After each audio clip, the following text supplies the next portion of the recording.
At a point in time when the world needed someone with genuine credibility and enough proof to back up the theories and speculations, there emerged a man from the shadows of the past named Bob Lazar. This man claims that he knows some weird things going on in the secret base, Area 51. Without a doubt, intrigue and speculation surround Area 51, fueling countless conspiracy theories and fueling the flames of curiosity for decades now. But wait a minute, who is Bob Lazar, and why on earth should we take his words for it?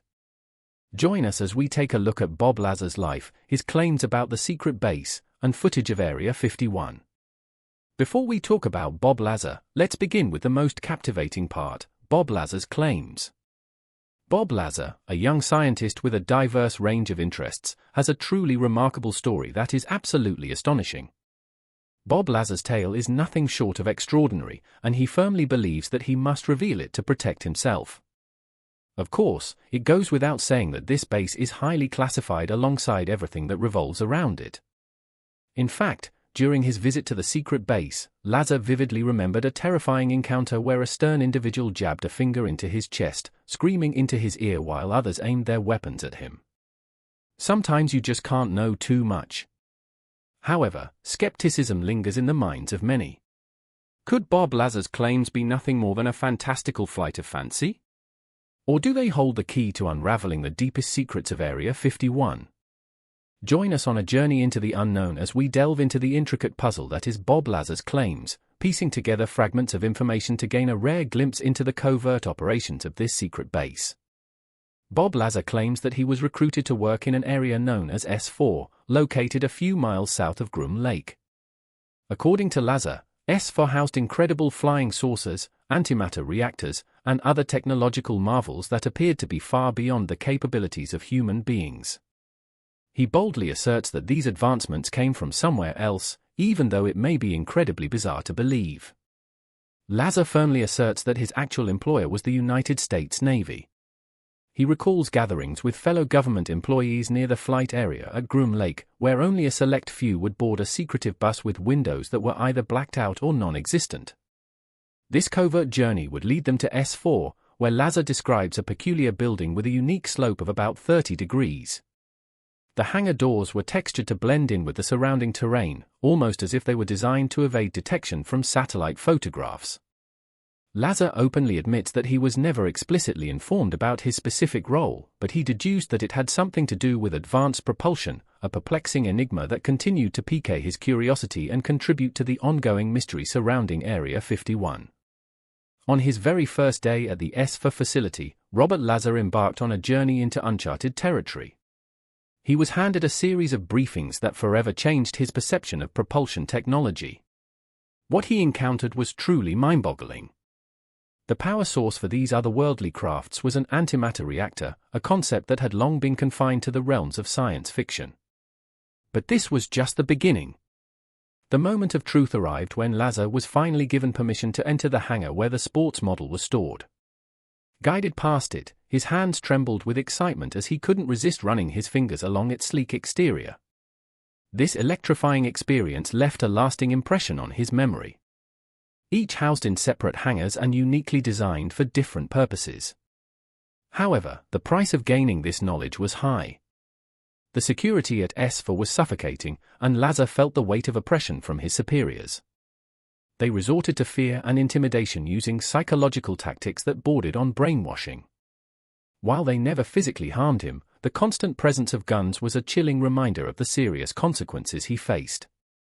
The facility security was relentless, with guards armed with M16 rifles always on alert during the original security briefings. If things were as Bob Lazar has said, then a lot is yet to be revealed. To take us further ahead, let's take a look at why and how Bob Lazar has so much knowledge about all his claims. Clearing the air on Bob Lazar's credibility. In 1989, Bob Lazar burst into the public eye, captivating the world with his extraordinary claim. He confidently declared that he had been employed at a top-secret location just south of Area 51, which he referred to as S4. In a series of interviews with Las Vegas journalist George Knapp, Lazar revealed astonishing details about his experiences, all while keeping his face concealed from the public eye. Prior to his alleged employment at S4, Lazar claimed to have worked as a physicist at the prestigious Los Alamos National Laboratory, a facility renowned for its involvement in the development of the atomic bomb.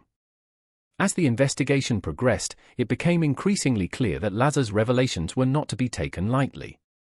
The puzzle surrounding Lazar's employment history was slowly unraveling, and the search for truth was gaining momentum.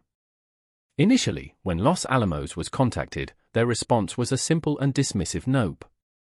They claimed to have no record of a man named Bob Lazar ever working there. However, undeterred by this response, the investigators obtained a phone book from the Los Alamos lab and to their amazement found Lazar's name listed within its pages. The quest for truth led down a convoluted path filled with intrigue and skepticism. The pivotal question that loomed large in this investigation revolved around Lazar's employment history, particularly his claim of working at Los Alamos. The idea behind this line of inquiry was that if Lazar had indeed held a technical or scientific role at such a reputable institution, it would lend credibility to the possibility of his employment at a place as secretive as S4. One of the most mind-boggling revelations Lazar made was the existence of not just one but 9 flying saucers of extraterrestrial origin. This revelation sent shockwaves throughout the world, leaving people questioning the authenticity of his claims. Was this all a carefully crafted fabrication? Or was there some truth to what Lazar was saying? Despite the potential risks to his own safety, Lazar believed it was of utmost importance to share this well-guarded secret with the world. His desire to reveal the truth left those who heard his story in awe, their jaws figuratively dropping as they tried to comprehend the enormity of his claims. Recognizing the potential magnitude of the story, George Knapp embarked on an exhaustive 8-month investigation to substantiate Lazar's assertions. However, verifying Lazar's credentials proves to be a complex endeavor. He insists that he holds degrees in physics and electronics, but the educational institutions contacted had no knowledge of him. Lazar also claims to have worked as a physicist at the prestigious Los Alamos National Lab, where he conducted experiments with a massive particle beam accelerator capable of generating a staggering 700 million volts of power. Despite these pieces of evidence, Los Alamos officials still wouldn't locate any records of Lazar. This mystery only adds to the intrigue surrounding Lazar's extraordinary story. Bob Lazar also spoke about a mysterious place called EGNG, where he claims he was interviewed for the S4 job. However, there were also reports of a similar lack of records.